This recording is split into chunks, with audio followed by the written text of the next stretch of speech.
नहमदुहु व नुसल्ली अला रसूलिहिल करीम, अम्मा बाद।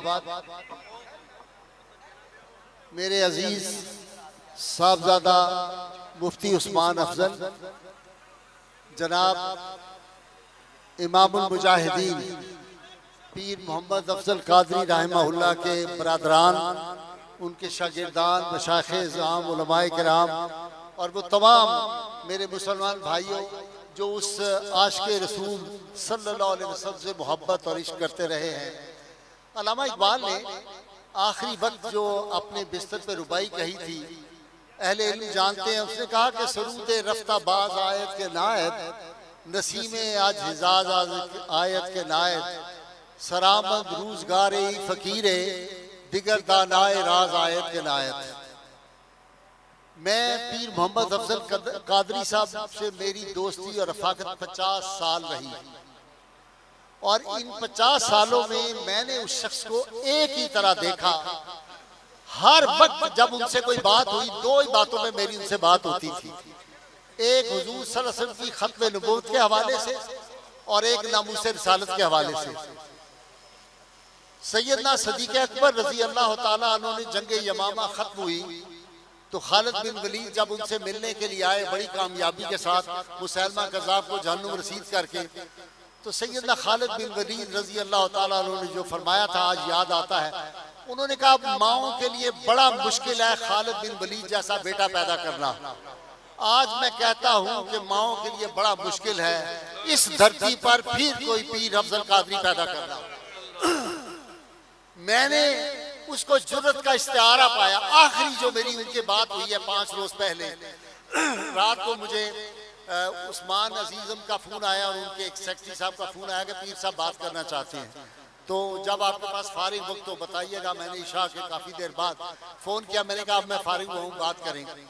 उन्होंने कहा सुप्रीम कोर्ट में जा रहा हूँ और आपने जो अजान दी थी उस पर नमाज का वक्त आ गया है और मैं जा रहा हूँ वहाँ सुप्रीम कोर्ट, तो आपसे मुझे मशवरा करना है कि मैं क्या कहूँ वहाँ जाकर। तफसील है, कानूनी बातें वो मैं यहाँ नहीं कर सकता। मैंने उन्हें एक ही बात कही, मैंने कहा जब आप पहुँचे ना वहाँ तो चीफ जस्टिस ने चंद दिन पहले कहा है अपने किसी और केस में खौफजदा होते हुए कि जनाब हुजूर सल्लल्लाहु अलैहि वसल्लम ने सारे अंबिया के, आप इमाम थे, आपने बैतुल मक़दस में सारे अंबिया को नमाज पढ़ाई थी। तो मैंने कहा जाके चीफ जस्टिस साहब की खिदमत पे ये अर्ज कीजिए कि जनाब मसला तो हल हो गया हमारा मसला ये है कि नबी सिर्फ हो सकता है जिसने बैतुल मक़दस में सैयदा आमना सलामुल्लाह अलैहा के लाल के पीछे नमाज पढ़ी है, उसके अलावा कोई नबी नहीं हो सकता। तो जिस आदमी ने मलून ने यहाँ पे दावा किया था वो साबित कर दे कि उसने नमाज वहां पर पढ़ी थी बैतुल मक़दस में।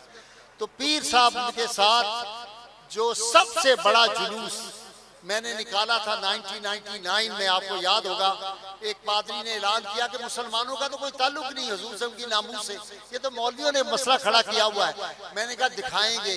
अल्लाह के फजल से कराची से पेशावर तक लाखों लोग लाहौर की सड़कों पे आए और मैंने और पीर अफजल कादरी और दीगर उलमा और मशाइख मेरे साथ थे। हमने वो जुलूस लीड किया। पहला हिस्सा असेंबली के सामने लाखों लोग थे और पिछला हिस्सा भी दाता साहब से निकल रहा था। तो पीर अफजल कादरी जब कभी रसूलुल्लाह सल्लल्लाहु अलैहि वसल्लम की नामूस का मसला आया है, मेरी निगाहें उसी तरफ उठती थी और आज मैं समझता हूँ कि मेरा दिल बाजू कट गया। पीर साहब का जाना इस वक्त इतना बड़ा सानिया है, आप लोगों को शायद इसका अंदाजा ना हो कि खत्म नबुव्वत और नामूस रिसालत के हवाले से वो जुर्रत का हमालिया था। ऐसा दूसरा आदमी अब्दुल सत्तार खान न्याजी के बाद मैंने अपनी सफों में दूसरा आदमी जो था वो पीर अफजल कादरी देखा था। बाकी अपनी अपनी जुर्रत दिखाते हैं, इतना दलेर, इतना जरी, इतना बहादुर। खौफ तो उनकी जो थी ना, ये चमड़ा, उसके अंदर खौफ नाम की कोई चीज नहीं थी। तो इसलिए पीर साहब खड़े हुए थे एक दिन, तो मैंने कहा पीर अफजल कादरी यही मैं तकरीर करने आया था। मैंने कहा मैंने और आपने नौजवानी, जवानी, लड़कपन सारा इकट्ठे गुजारा। हमने हर दौर में तकदीस रिसालत के लिए वक्त की तेज हवाओं से बगावत, ये मैंने 1970 में पढ़ा था शेर। अब तो हर कोई पढ़ता है ना, हमने उस वक्त पढ़ा था जब हम खत्म नबूवत की जंग लड़ रहे थे। हमने हर दौर में तकदीस रिसालत के लिए वक्त की तेज हवाओं से बगावत की है और तोड़कर सिलसिला रस्म सियासत का फसूल एक फकत नामे मोहम्मद से मोहब्बत की है। मेरा ईमान है पीर अफजल कादरी मरा नहीं, हमारे नहीं मरते होते।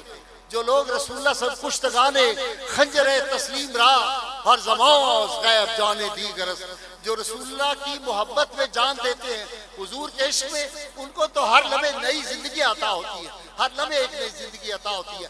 पीर अफजल कादरी साहब रूहानी तौर पे हमारे साथ रहेंगे। अल्लाह ताला आज वो अल्लाह की बारगाह में गए, हुजूर सल्लल्लाहु अलैहि वसल्लम उनको गले लगाएंगे, सिद्दीक़ अकबर उमर फारूक आगे बढ़ के और अमीरुल मुर्तज़ा उनका इस्तकबाल करेंगे। तो इंशाअल्लाह ताला मेरी दुआ है कि उस्मान जो है ये इंतहाई नेक नौजवान है, अल्लाह ताला इसको अपने वालिद के नक्शे कदम पे चलने की तौफीक अता फरमाए।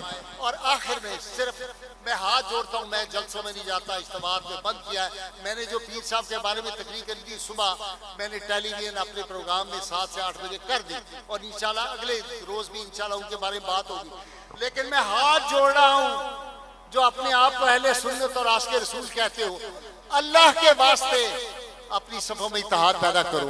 ये परचून की दुकानें खोल के आपने हमें बर्बाद करके रख दिया है। 1970 में हम कहाँ खड़े थे और आज हमारी हालत क्या हो गई है, इस बात को सोचें, अपनी अनाओं को दफन करें। आज पीर अफजल कादरी के इस जनाजे पे खड़े होके खुदा के लिए तौबा कर लो कि आइंदा हम अपनी सफों में इख्तलाफ नहीं पैदा करेंगे, इत्तेहाद पैदा करेंगे। पीर अफजल कादरी